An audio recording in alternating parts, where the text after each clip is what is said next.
I'm going to be talking to you guys today about FileIO.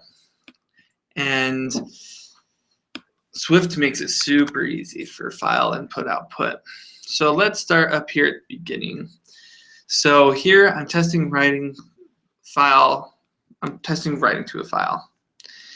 And I have my array, and then in case you guys didn't know, you can do join with separator.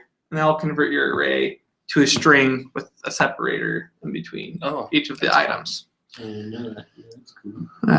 I've used that a lot in different other languages, and so that's how you do it in this one. So I just convert it to a string. Just convert it to a string. So here, like right here, this prints Richie, 3 semicolons, Hannah, 3 semicolons, Leah, Andrew. And then the way to make it back into an array, you call components separated by string 3 semicolons. That's cool, because I'm using that, but I'm not using the join with separator. That's clever. So that's how I change my array into a string. And then it's cool because a string has a built-in function just called write to file. And you just pass it this destination path.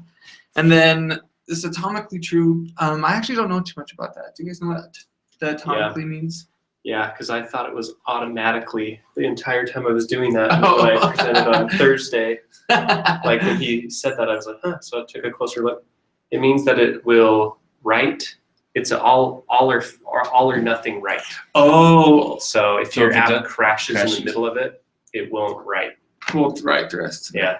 So it won't just get like halfway through and screw up your data.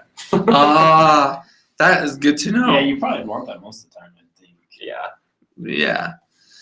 So I make it. You have corrupt data. Yeah. Yeah. So that's what I did there. And then here, when I read from the file, you have this string, the string class. You can pass it an initializer thing of contents of file, and you just use the same destination path that I have up here, and then it'll read it in as a string. So right now I have it as a string like this, and then to get it back into my array, like I talked about earlier, you use the component separated by a string, and I'll put it back into array. So I have this again. But yeah, so then I did the same thing with dictionaries, and that was a little more complicated for me actually. But Richard has one that works with NS dictionary. NS array. NS. Which is basically pretty darn close. Okay. But yeah, I do the same thing to that one, and I read it from the file.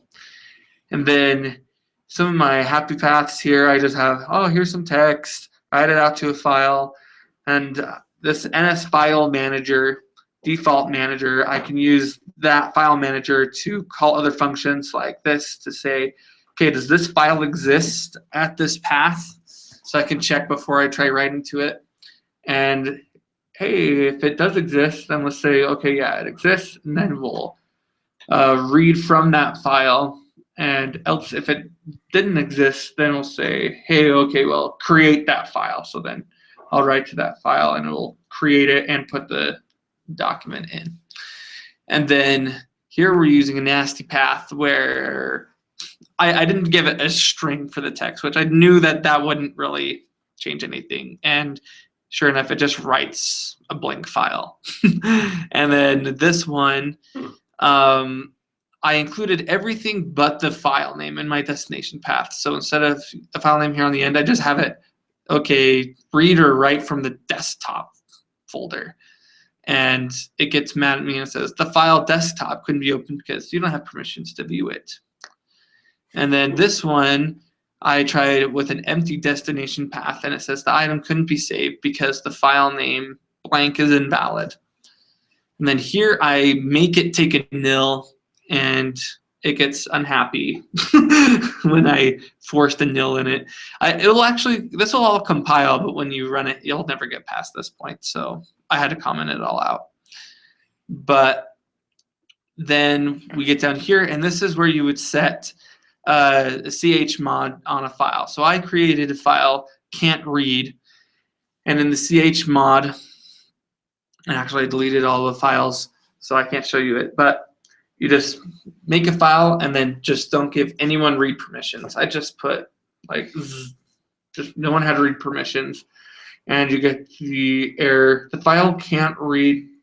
The file can't read.txt couldn't be opened because you don't have permission to view it.